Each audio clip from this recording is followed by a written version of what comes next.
Every morning, Lena forced herself out of bed with a heavy heart. The sunlight that once used to bring her comfort now felt too bright, almost intrusive. She sat on the edge of her bed, staring blankly at the floor, trying to convince herself that today would be different, that maybe, somehow, she'd feel okay again. But deep inside, she knew it was another day of pretending. At work, Lena wore her best smile, laughed when others laughed, and nodded when people spoke. No one noticed how her hands trembled when she typed, or how her chest tightened whenever silence filled the room. She wanted to scream, but all that came out was a quiet "I'm fine." Whenever someone asked if she was okay.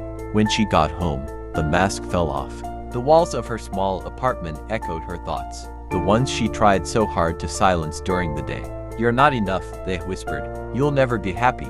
She curled up under her blanket, trying to fight back tears that always seemed to win. Sleep didn't come easily. Even in dreams, her fears found her. Days turned into weeks, and weeks into months. Lena began to drift away from friends, ignoring messages and calls. She convinced herself they wouldn't understand, that they'd see her as weak. So she stayed alone, drowning quietly in her thoughts, hoping someone would notice, but terrified they actually would. One rainy night, Lena stood by the window, watching the raindrops race down the glass. For the first time in a long while, she whispered, "I need help." It was small, barely audible, but it was real. She picked up her phone and sent a message to her best friend. "Can we talk?"